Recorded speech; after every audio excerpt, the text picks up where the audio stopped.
broadcast network, AFTERBUZZ TV. Over 20 million weekly downloads in over 150 countries, and your number one source for after-show entertainment.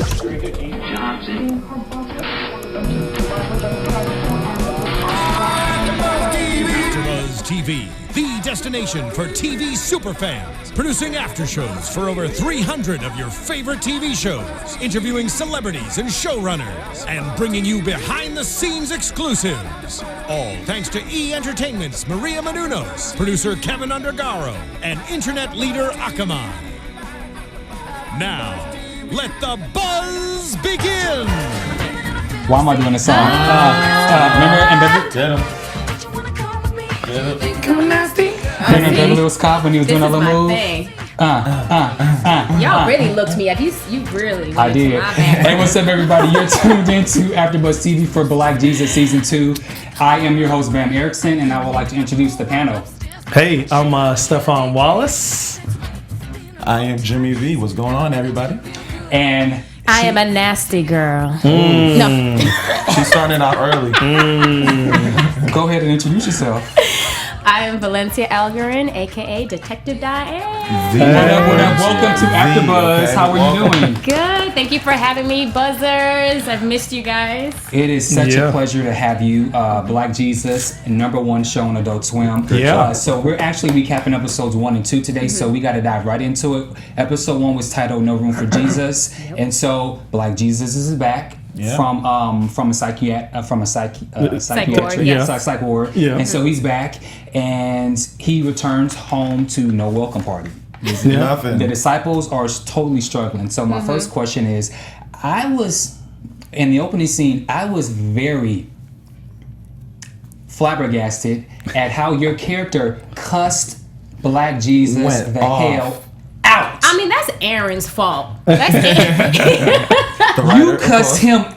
Oh my God, that was. Look, let me explain the go situation. Yeah, you always got to explain when you cuss out Jesus. First of all, I am a hot-blooded Latina. Okay, and when you come at us, we come back. Okay, so he's sitting there telling me he needs to talk to me about Jason, and I'm thinking he has some great news to tell me. And then when I get there, he's cursing me, telling me I'm never going to find another man, that Jason's the only one. I mean, how are you going to say that to Detective Diane, please? And that's tough. That's tough to say to anybody. I mean, you ain't going to never find another man. He said he couldn't tell me over the phone, so he wanted to tell me in person. Really? Jesus? Really? Personally, would you rather have heard that over the phone? Like, I don't even want to talk to him. So you don't even get down with Jesus looking like that. a sack of potatoes. Oh no, it was a gang more said than that. But anyway, do you remember all what you said? No, I really don't, and I don't even think it's appropriate to say it on AfterBuzz. Even if I did. Black Jesus is one of the shows I like because I get to curse. Right. Oh, we can curse? Oh yeah. This is the internet, mama. Yeah, I curse on Black Jesus, but okay. So let me ask you guys: is Jason and Diane's relationship? Do you think it's cursed? Do you think they will get back together? You think Black Jesus has any kind of foresight on the whole thing? I mean, he's Jesus, so if he calls it, if he said it, I'm sure it's supposed to be meant to be. I just feel like Jason's kind of running out of straws with Diane. He doesn't have a job, or he gets a job, then he transitions to some other job, or he broke. He looked like a broke dude, and she's a detective, accomplished woman. Okay, she's hot, in her prime, right? Thank you. And so she ain't really got time for scrubs. No, that's the way I see it. I do have time. You don't have time for scrubs. Well, Jason's my scrub. He is your scrub, though. That's the answer right there. She wants to take care of him. We all got time for one scrub. She wants to take care of him. I think he needs to. I think you guys have to be on the same level wise. But if you want that to be your scrub, then you kind of mother to child. That's just my opinion. But like he said, you got your job. You're nice. You're doing your thing. So he should be able to step up. She's an alpha male, so I think female. So I think that problem comes where there is Jesus is in the middle, because she has a problem with him while Jason doesn't. So Jesus is the actual problem.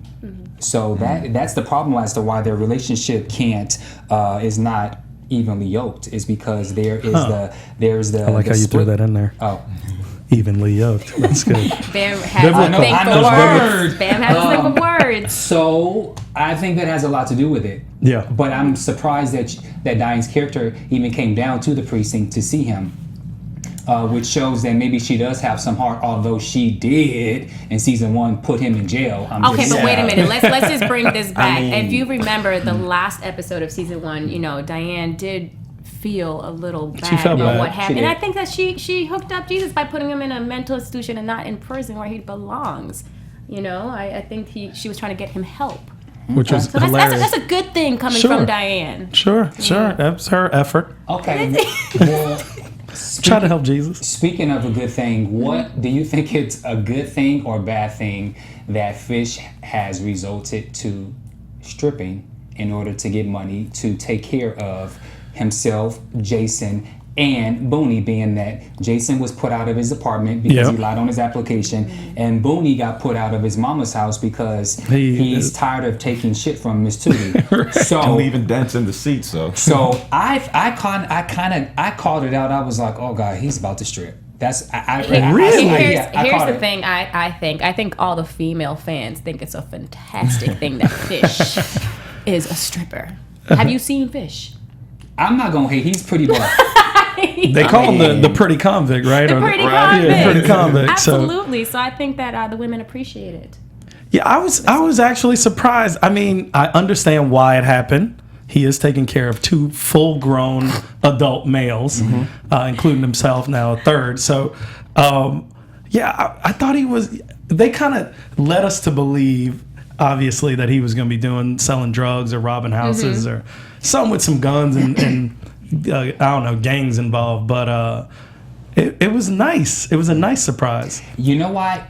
The reason that I don't mean that no homo. I'm just saying Fish, that it was nice that you weren't robbing houses. Did you just say no homo? I mean, my fans know what I mean. Yeah. Okay, what were you going to say, Bam? Shout out to the LGBT community. I was going to say that I caught it because there was a lot of insinuations about Fish and him being pretty and him being a model, and so I felt like those tips. A lot of times in screenwriting, there's these things called plan and evidence, where tell my mic forward, where you plan where you plan in the script and then later things are revealed. Sure. So with the thing, now let's go forward. Now let's go to Vic and Lloyd, which I thought was hilarious scene because Vic and Lloyd are roommates. Which is crazy. Lloyd is trying to check people at the door having 2 forms of identification, which I think is hilarious. Like the club or something. And then when Black Jesus comes back, Vic comes knocking on the door and he says that now there has new rules have been amended into the building. Sure. And there is now a 2 nigga rule. Right. That's what he said. 2 nigga rule. Yeah. Any more than 2 niggas got to go. And you need 2 forms of identification. 2 forms of identification. And then visiting hours is from 8 to 6. Oh my goodness. Yeah. You gotta love and respect Vic. I mean, he's a businessman, and he made Lloyd into a businessman. Yeah. Right. Well, we don't really respect Lloyd, but God bless Lloyd. I respect Lloyd. Do you? Absolutely. Yes, I do. Because he's a hustler. If you go back and watch season 1, he is a hustler. The way he was able to come up, he's a bum, but he has street acumen. Over time, yes, that's right. Yeah, I was tripping on out there. Okay. On last season how he came up with a bike at one point. And was on a bike with the bubbles. With the bubbles. And in my mind, I was thinking, how in the hell did Lloyd get a bike? He borrowed it. There's a bike on the street. He just grabbed it and he took off. So I do respect him. I do respect his hustle. My bad. I mean, he charged people to stand in line. Sure did. Them. Come on. So he's a hustler. That's a hustler. That's a businessman. And he went get some cash. Bam. So. So do you guys think Vic really has a man crush on Fish? He talks about his looks a lot. He does say that. And Fish is like, "Damn, do you got a crush on me?" Right. I low key think Vic is either. I think he's either jealous. Okay. It's like one of those. It's a jealous type where you're so jealous of him that you kind of low key do like him. Does that make sense? I feel like Lloyd feels that if he was his age again, he'd be like Fish. So it's kind of like, man, envy. It's envy, absolutely, it's envy for me. That's what I'm thinking. I just feel like Vic doesn't have a lot to do. You know what I'm saying? And then there's this is his life literally is revolving around either being a deacon at the church, right, or what's going on in my apartment, and that's the only thing popping at the apartment is what's Jesus and them doing today. So he ain't got much to do. I agree, but you know someone who has a lot to do? Booney. Booney and his 2 kids and baby mama. I love his character because the jokes just keep coming and coming, and that's what makes it. And you know what? Funny. What's it's so great about enjoyable. him is that he comes up with a lot of it right. Oh yeah, right off the rip. Right off the rip. I mean, Corey Holcomb, he's brilliant. I mean, they're all brilliant. They're all amazing comedians, but Corey has this thing where he just he's got that wilding out history. You gotta always be sharp, you know. Yeah. I like the banter between Booney and Shalika. So when Booney, what a name! When Booney's at the house with Fish, Shalika comes knocking on the door and she says, "I need some me time.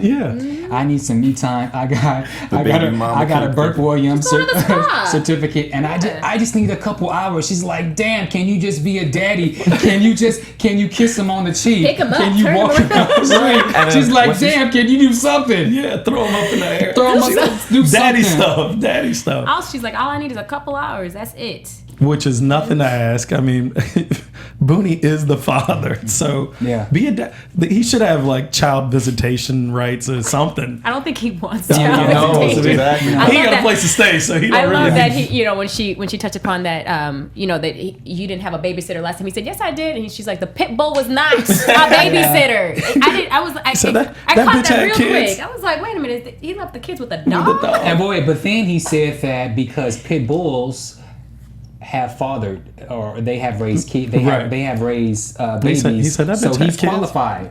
I wonder if the pit bull raised Booney, and I think so. That's who Miss Tootie left. Pit bull. That's a great transition. So now let's talk about Miss Tootie and Booney, because Booney seems in season 2 that he is, quite frankly, he's fed up with Mrs. Tootie, his mom, Miss Tootie, and you could see he's talking back. You know, he called her a bitch a couple times. He's not really taking it. And then Mrs. Tootie referenced that she wishes that Fish was her son. Yeah. So, what do you guys think about the dynamics of the relationship? It's definitely a work improvement. I mean, we saw in season 1 the back and forth, and I think it's about time that he's finally stepped up. Yeah, he's a grown ass man, and to take care of his thing. So I think it's a good thing that they're starting to grow apart. I think Miss Tootie actually wants him to grow some balls, so to speak. She's been kind of screaming that. Yeah, so he's a reflection of her. Right.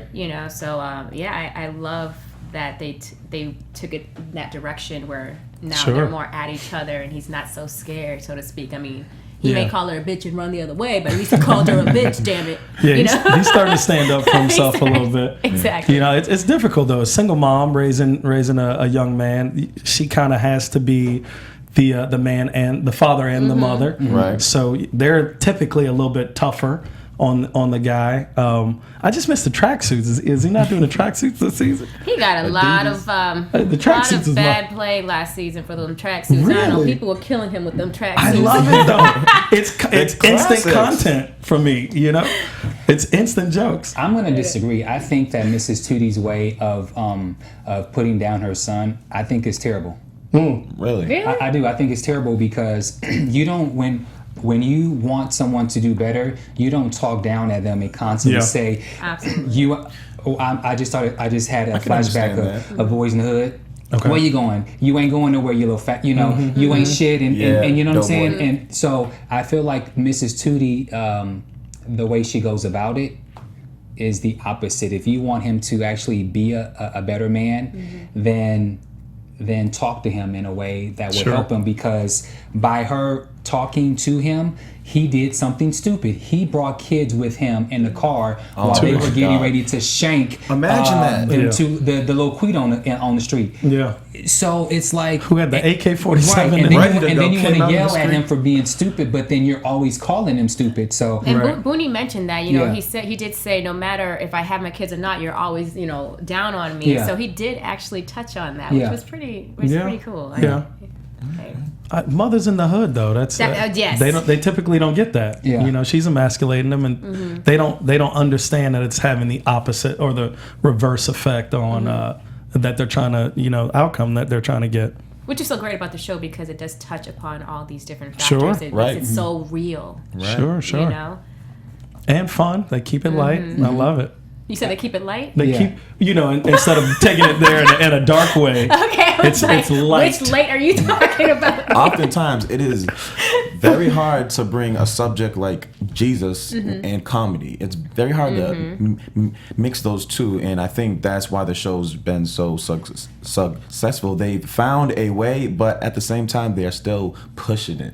Sure. And I think that's what just has us always there every single week. Absolutely. You know, I just have to say, you know, Aaron McGruder, the creative writing, you know, the unique voice that he has, along with, you know, Mike Clattenburg, his directing style, and there's Robert Wise and Megan Roberts and, you know, Slink Johnson. They get together and then they just put magic down on paper, and, you know, and then they have the cast, including moi, that's able to bring it to life, and it's such a unique platform and a unique network like Adult Swim, and we're just so lucky to be able to do this, and the fact that the fans have accepted us, and we have converted so many people. I mean, this show has opened up an amazing dialogue through social media that has never been done before.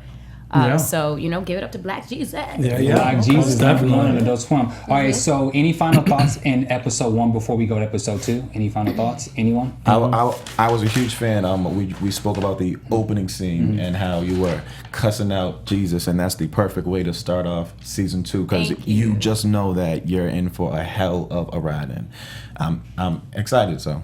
No, I'm ready. Season 2, let's do it. All right. My favorite episode, just one thing for me, my favorite moment in episode 1 of season 2 is when Fish is having his little private strip show for all the little ladies. Right. And he realizes that Mrs. Tootie's there, and so he has a mask on, and he's like, you know, when he sees Miss Tootie, so he turns around, a lady takes it off, and he knew what's coming, and the reaction of Mrs. Tootie when she turns around and she goes, "Oh shit!" Perfect. I rewounded that thing like 4 times, and then you hear her fall. You hear her crash, and then she falls. Like that, to me, that was the funniest moment. And when you cuss, and when Diane cussed out Black Jesus. So the open and the closing, they open strong, close strong. So you do it totally. Okay, so now season 2 episode 2 was titled Jesus Gonna Get His, and so Black Jesus and his disciples decide to attend Vic's uncle's church, whose name is Reverend Otis Cleveland. Okay. FYI.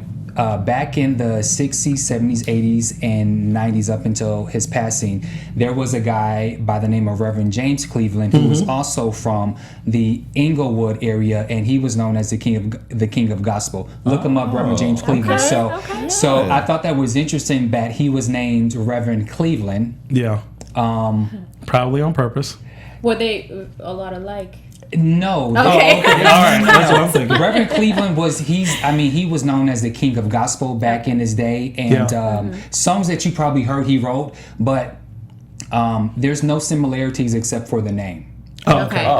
But I thought you was taking us there. I thought he was going in. But I thought it was interesting that they named him Reverend Cleveland. So I figure L.A., Inglewood, Compton is probably why they got the name Reverend Cleveland. Yeah. And I have to give a shout out to Keith David, who played the Reverend. Of course. Nobody else would ever play this as an Reverend. actor. Yes, he's hilarious. Brilliant. Yeah. God. So let's go into they attend church. I have to say that I am not one who gets offended easy, and someone who has grew up in the church, I won't say that I was offended, but I see where they were going with what some of the things I saw in church, but it was not realistic. Okay. And when I say as far as I've been to churches from here, from the Mississippi River. Yeah. I have never heard a pastor say nigga, I was like, okay. Well, you know what? No, there's actually on YouTube right now. There, it's been going around. There's a pastor that You're did right. say, You niggas are crazy.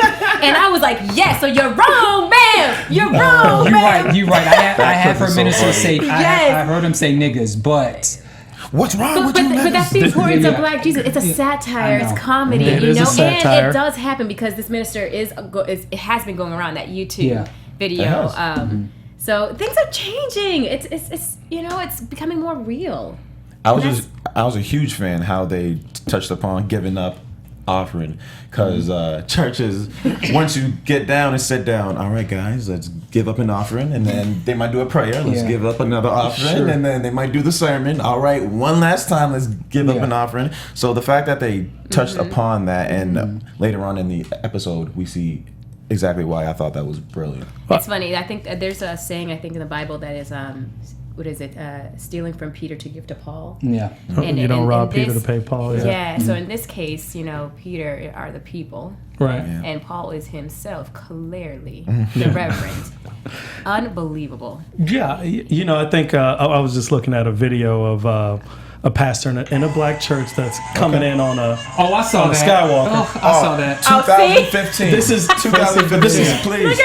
coming Coming in on the Skywalkers. He came in on the Skywalker, and I'm like, it's easy to make fun of church Yeah, it is. You're right. because people sometimes they say the damnedest things. It's not like, you niggas and this and that, but they do say some stuff that you're like, wait a minute, Pastor, did you just say give all that I like? Literally take my watches. He was saying stuff like, you don't know how you're gonna pay your bills? Pay Jesus first. Yeah. Then you'll get the money to pay your bills. That's really a belief system that's going on. It really is. And, Still. And I wrote down some of the things. Want to be healed of cancer? Yeah. Pay Jesus first. You got Hit the plate. He says you got the nerve to wonder why your life ain't shit. Well, niggas, stop bullshitting and pay your 10%. Pay your tithes first, then pay your rent. Jesus don't want no tip. That's what he. That's And what Jesus don't want no 10%. tip. And although it was a bit much, I get why he did that, because Sure. the Bible does say that you are, like, if you pay your tithes, you will forever be blessed, and you know. So there's a lot of things that I had a problem for it for a quick second, but then I got over it, and then I realized what the main purpose was. Because even take, for instance, how you had the deacons, aka the security, one had the stocking cap on his head, and then a lot of times in church, the congregation, they do feel a bit Taken advantage of, you think? that and kind of pressured into giving of offering. course. I can't. I've there's been countless times where rather than just, hey, we're gonna have the offering, ushers direct the people, and you get up. I mean, sometimes they literally go. Someone gets up and says, oh, I'm gonna start off with $50. Okay, then I'm gonna do $45. Then it's like an auction. So I get what he was saying in regards to that, and I thought that was pretty hilarious how he had the deacons, aka the security, doing what he's doing. But okay, we got a little bit off topic. Black Jesus is fed up because he knows this is not right. Yeah. He knows this is not right, and so now he wants to take the money back in his own way. And so my question to you is, when they were having this discussion, Fish said something that I thought was really important. Fish says that, what did Fish say? He says people are giving freely. He's not stealing from the people. Not stealing from the people. So that's a huge issue, because you do have these people that are giving money. I've known people. Go ahead. The thing about it is that he's manipulating the people. Yes. Do you see what I'm saying? He's using the word of God and interpreting the Bible that works for him. Which happens every day. Unfortunately, it does happen. Okay. So I thought it was, as you go along in the season, you'll see that these shows are based on the 10 Commandments. Right. And which I love that they did that. And this one is thou shalt not steal. Yeah. And he did, the Reverend did say, if God or if Jesus didn't want me to have it, shoot, he would take it away. Right. Yeah. So boom, Which just is Black Jesus takes it away. It kind of motions to almost the arrogance that a lot of these pastors have nowadays. They feel like, I've been doing this so long, what's God going to do to me? Because God's kind of out of it when you're at that point. You get to the point of you're kind of untouchable almost. That they feel that way. They feel that way. They feel untouchable, and it's no different than a drug dealer, the narcos guy. It's really no different, because at some point they do get caught. There was Henry Lyons, who was the head of the National Baptist Convention, who smuggled like $4 million from the from the National Baptist National Baptist Convention Association, I think it was. Yeah. So I really do like the overlying theme of people. You have to have the discernment to know what's right, what's wrong, what the Bible says, and not to listen to the man up there on who's speaking because he's a man of the cloth. And I thought that was a great way to be funny, but let the people know, like, for those who feel guilty because you only have $5 and they're asking for $50. I hope this episode will allow people who are watching to understand that you give freely, you give the desires of your heart and not to what is being asked of you. Absolutely. And it's crazy when he said, and I was done with the episode when he said, when you get that parking ticket, that's not the cop for, that's Jesus writing coming to get his money. I was like, wait a minute. But it's that silly. I mean, and people buy into it. People do buy into it. I was actually sitting back and I wanted to watch because I'm looking to see, once we get to the point where Black Jesus is now saying, so we're going to rob the church. I'm going, this is a fantastic, incorrect idea. This is the worst idea, because as Jesus, you can't. And Booney says, that ain't very Jesus-like. Jesus-y. I was like, that's true. So I was interested to see how they were going to play that out. And I think what the point is of it all was, they actually did go through with their Ocean's 11 robbery. And they took this money, they gave it all to Jesus.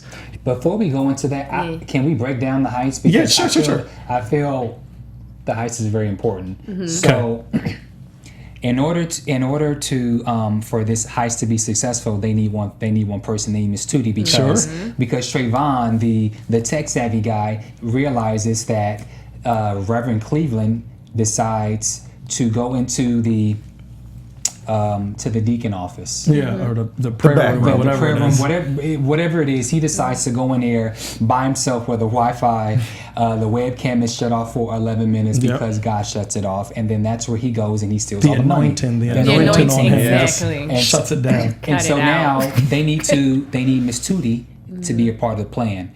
And so now we start to think that Tootie is against it by them downstairs arguing. She's arguing with Black Jesus, knowing that nosy ass Vic, because why? Vic doesn't have any business, as you said.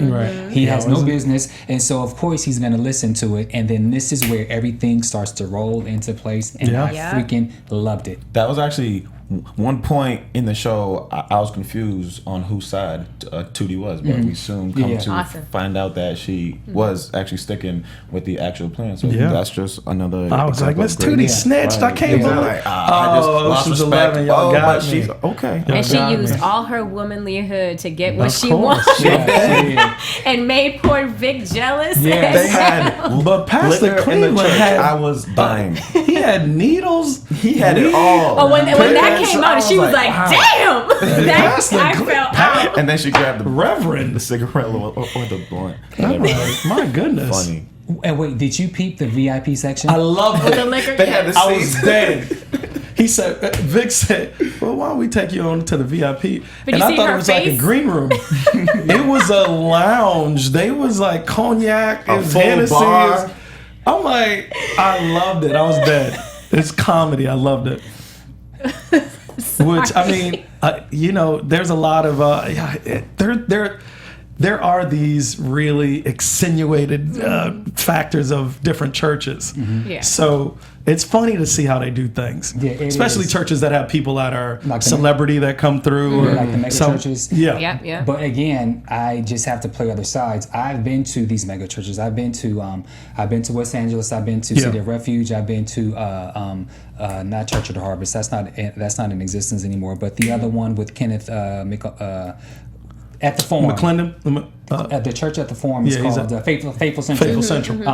I've been to all of these churches and I've never seen a VIP. So for anybody who's like, I just have to say that I've never been to a church where I've seen VIP, neither, and I've never been to a mega church where they've had reserved seating. So I have to play both sides. But I get the point that they're trying to make. Go ahead. I was just gonna say I've never been to a church where they have actual liquor inside there too. So Well, I've been to church where they do have reserved seatings because I have gotten a reserved seating. Oh, really? What church?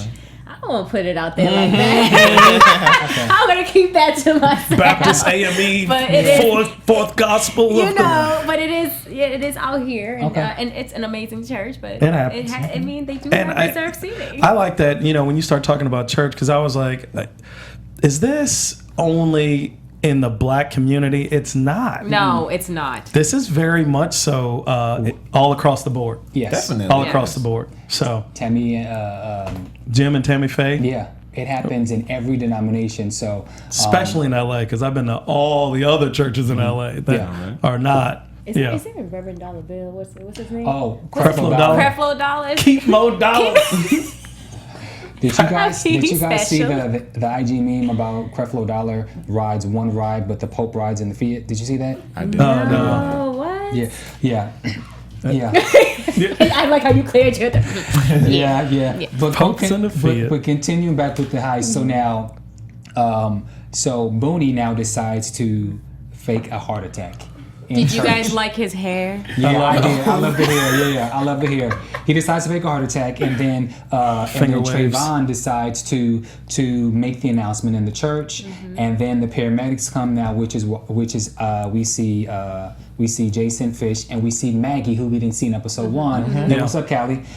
So she made her debut for season 2 in this episode, and they take them. They need to go into the back of the church. One of the funniest moments for me is as Reverend Cleveland is in the middle of the sermon, when he gets the word that his money is or that shit's going down in the church. He's like, "What you say? Pray." And he gets out of there. Right. Hilarious. Yes, definitely. He was like, "Pray." Yeah. That's it. Y'all pray. I'm gonna go deal check with my money. Check my money. And one of the security guards was on parole, so therefore he had to let them in.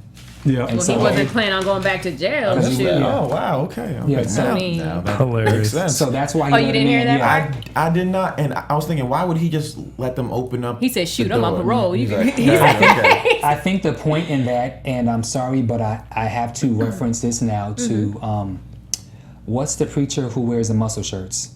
Eddie Long. Eddie Long. Yeah.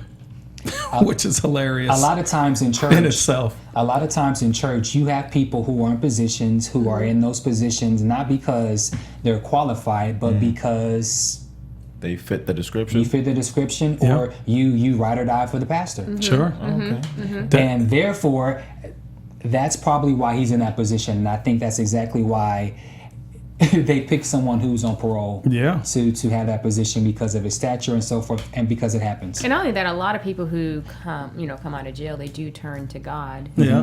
Very true. Which is a good thing. It's a good thing. It is a good thing. Yeah. So I could see that happening and why they decided to do that as well. The dude down in San Diego, I think the church is called The Rock.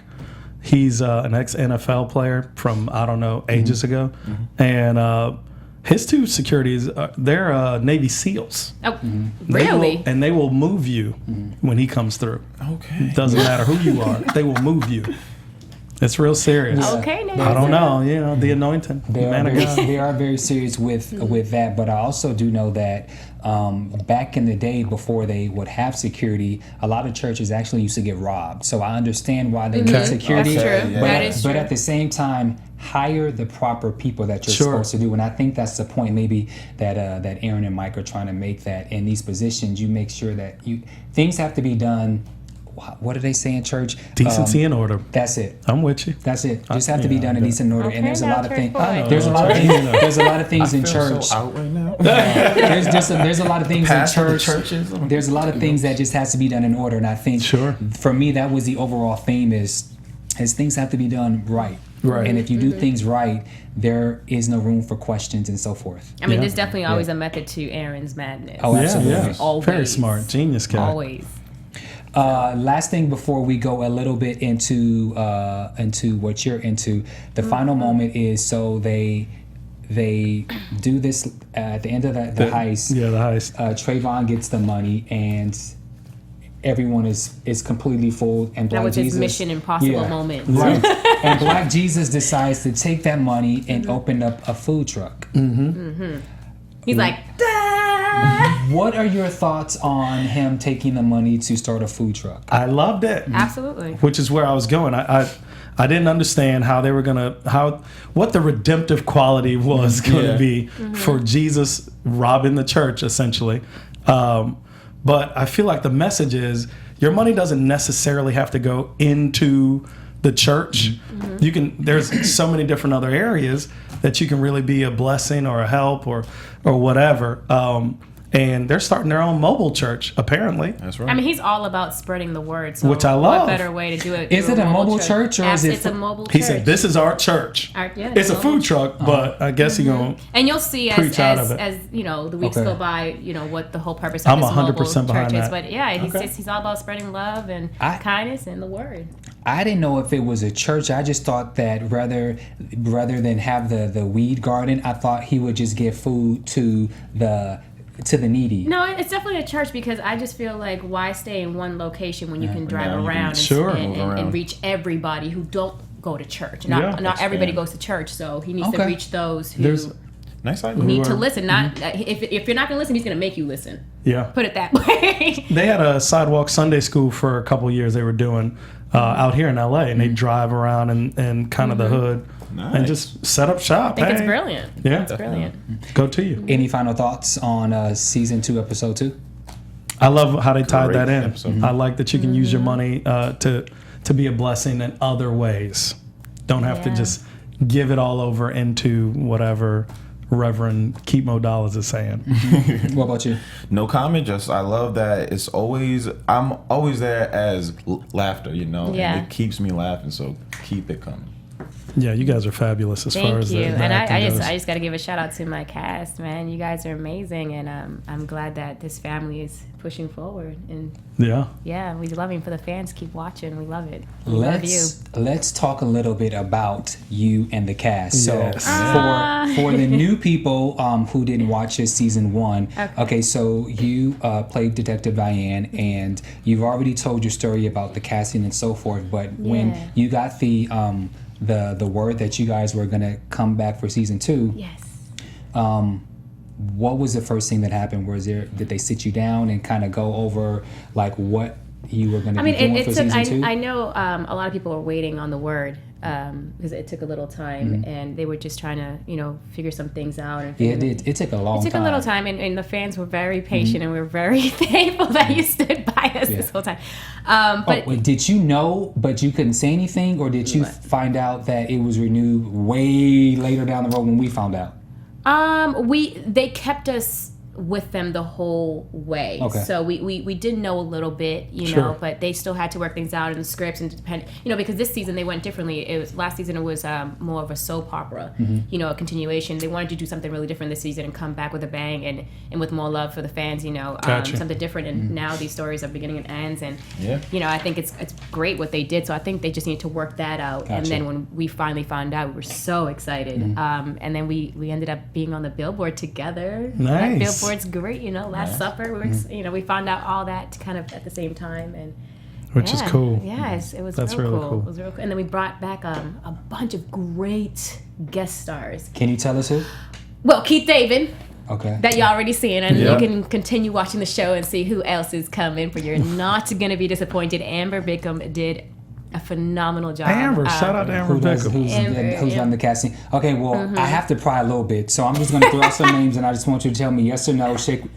Just respond. However, is Look, he's trying to be slick, is y'all. Marla Gibbs, who is like TV legend, who's the mom of Angela Gibb, who plays Miss Tootie. Is she coming on to play the grandmother? She is a TV legend, but I'm not answering that. Okay, that's cool. That's cool. 227, shout out. Who else did I hear? Does the two Hispanics, De Jesus Negro, Yeah. Are they back? the two Hispanics, The gang members. See, you're gonna get me in trouble. I don't know if I can answer any of these things. Okay, I'm gonna stop. I mean, I just think that y'all should watch it. You're not gonna be disappointed. You are gonna see some old faces from back in the days on the show. I have to say that. So do keep watching. Cool. Y'all are gonna be very pleasantly surprised. Okay. Very pleasantly surprised. So how tight is the cast? I mean, how often do you guys get together? Dinner. You know, I know movies. some people always feel like that we're probably not close, but we are incredibly close. I believe that y'all are close. We the way really you are. There's so much left from day one. When I started with the pilot, and then and then after that, Callie, Angela Gibbs came on, Andra Fuller came on. King Batch came on, and they just came onto the family. And it was just like, Angela and I, we do boot camp together. We train every day. Oh, so y'all homies. Yeah. We homies. Okay. Our girl Callie, we go out to dinner all the time. It's just, we meet up with Slink and the rest of the crew as much as we can, because it's real. What you see on the show is real. Yeah. We argue like family, and we love each other like family. Yeah. That's beautiful. We get that. You guys do such an amazing job. It's great to have a lot of brothers. I have a lot of brothers. That's right. That time. It is that time. So I did want to say I've seen so many. Batch is the perfect example. He came up through social media, and now he's got the opportunity, which he did first. He was in school for acting, and then obviously the social media thing. But now he's got the chance to actually do what he actually loves, and this is the perfect show to show exactly that. Oh, he's brilliant. His comedic timing is on point. I mean, gosh, Mr. Mission Impossible. How could I say? Batch is all of them. Everybody's just they give their 100% on the show, which makes it great to come to work.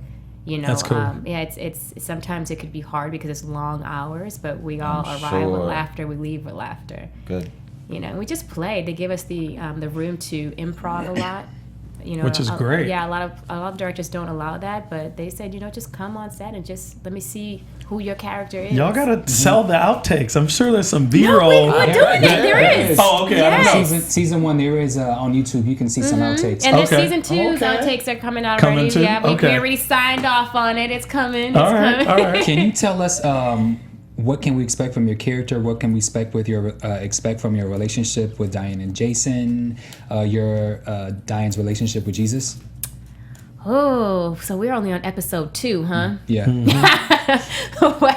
Well, you can definitely expect from Diane. Last season, she was really tough, really detective-like. Yeah. There was no breaking her at all. Yeah. This season, I spoke to Aaron, and he was really excited because he said, he was able to write some colors for her, and he definitely came strong with these colors. Okay. You're going to see a completely different side of Diane. I like that. She was definitely broken down a lot. Yeah. There is some dancing happening. That's all I'm going to say about that. Okay. She has moments with Lloyd. She does have moments with Black Jesus, and I think this season Black Jesus actually gave her a lot to think about this time around. That's cool. A lot to think about. A little contemplation. And Jason and her. Well, Jason and her. Jason and her. Hey, what can you say? They're like the Lucy and Ricardo of. You gotta love a Jason. girlfriend that buys her man J's as a gift. Damn right. Retro Jordans. Hey. Really? Hey. Shout out to all the ladies out there if y'all trying to figure out a way to a man's heart in 2015. So it is ridiculous. not sandwiches. It is Jordan's retro. Really quickly before we wrap, I just want to mention a couple things. You're writing a book. Tell us really quickly about the book. Yes. Right now it's Untitled, but it's basically about moving through your storm. You know, I have a foundation that is called It All Starts With a Dream. I like that. And, you know, I'm an advocate for the youth. And for me, I feel that my purpose is to share my voice as much as I can in my experiences in order to help someone else. So moving through your storm is basically, you know, you have a lot of obstacles in life when you're going through your journey. And, you know, no matter where you end up, at the end of every storm, there's a rainbow, and at the end of that rainbow is your pot of gold. So when you feel like you're about to break down and give up, that's when you need to keep pushing forward and get to your pot of gold. So that's what my book is about. And I hope that it could help a lot of people who are trying to achieve their dreams, no matter how old they are, no matter where you're from. You're also directing as well, that I know. And will you potentially direct for Black Jesus season 3 or not season 3? I'm hoping. Wow, you just put that out there. I didn't even think about that. Universe. Hey, Universe, Aaron, Adult Swim. I would love to. I'm doing a lot more writing. I did a few directing projects. Doing my one-woman show that's going to be coming out soon, and I'll tell you guys about that next time I come around. Okay. But yeah, I would love, that would be an honor. I mean, if Mr. Clattenburg would allow me, but he's brilliant, so I don't want to take that away from him. Okay. We have to wrap. So now what we got to do is let's go into our predictions, and then we'll go into where we could be found on social media before we TV predictions. You are a busy woman. That's cool. Yeah. All right, and predictions. So now go ahead, Stephaune. Oh, man. Shoot. Now after listening to all this, I feel like I'm excited to see Diane's colors. I feel like she's going to have a come to Jesus moment. She's been kind of afar off from Jesus. She obviously cussed him out. Their relationship hasn't been tight. So I feel like that's happening. That's in the works. Coming to Jesus. Coming to Jesus. Jesus. Yeah. I'm definitely looking forward to seeing what they're going to do with this food truck. Just because in environments where there's drugs and all that stuff, you know, how can you preach the word to those that can't make it on Sunday morning? So I think the food truck is going to have a major impact, and I'm excited to see what happens. So. Yeah. Okay, my prediction. This is so far super left. I'm going to predict that Diane is going to get pregnant the way Mary got pregnant in the Bible. Stop. And really? Yeah, I'm gonna predict she gets pregnant. I'm gonna sip my tea. Wait, so she a virgin? Hold on. I'm not saying she's a virgin, But if you and Jason are not together. You haven't had. I'm just gonna predict you get pregnant or Maggie gets pregnant. Listen, if she ain't no virgin and she gets pregnant at immaculate conception, Jason better get out of don't ever get back. You imagine if a little Jesus comes out of her. Wow, that'd be funny. And then I'm gonna predict that Miss Tootie and Fish hook up. Oh. Really? Yeah, I'm gonna predict that they hook up, and then the last thing is gonna be revealed. Well, you know, Miss Tootie love her young man. Yeah. She did. And then I think we're gonna find out who Booney's dad is, and that's where we're gonna get those big celebrities come in, where Marla Gibbs is gonna come in as the mom, and Booney's dad, or maybe the granddad. But we're gonna see more family between Miss Tootie and Booney. That's my prediction. Okay. I'm not going to ask you predictions because I'm not trying to get you fired. Exactly. So let everyone know where you could be found on social media. Thank you so much. No, thank you guys for having me. V Algarin, and my last name ALG as in girl, ARIN. You can find me on Twitter with that, and basically everywhere. On Instagram, V Algarin with the number 7. And of course, just look me up, Valenzia Algarin, and make sure you put that Puerto Rican Z in there, that Dominican Z. So it's VALENZIA and Algarin, ALGARIN. I love you guys so much. Thank you. And where can you guys be found on social media? Yes, you can find me everywhere at I Am More Fire. And I did want to say, Joel Osteen's church just got robbed. And that's a huge church. Me, Lord. Wait. You're like, forgive me, Jesus. No, but that was recently. I just come out of nowhere with my thoughts. I'm ADD. But it did just get robbed recently. Recently being late 2014. So. It's a new world. And what about you? Hey everybody, I am Jimmy V. I can be found on Twitter and Instagram at Be Your Own Dad. make sure you can keep the conversation going. I always love to talk to everybody. So okay. And you can find me on all social media at Bamm Ericsen. And we want to thank our very, very special guest. She plays Detective Diane. Please, give a round of applause. Jason is dating a dick. Wait, but my gente latina, te adoro. Mwah. I have to do that. I don't know what she said, but So you guys keep it locked. We'll be back. We'll be back next week. Black Jesus AfterBuzz TV Season 2. We'll see you guys later. From executive producers Maria Menounos, Kevin Undergaro, Phil Svitek, and the entire AfterBuzz TV staff, we would like to thank you for listening to the AfterBuzz TV network. To watch or listen to other after shows and post comments or questions, be sure to visit AfterBuzzTV.com. I'm Sir Richard Wentworth, and this has been a presentation of AfterBuzz TV. Buzz you later. The views expressed herein are those of the hosts only and do not necessarily reflect the views of AfterBuzz TV or its owners or principals.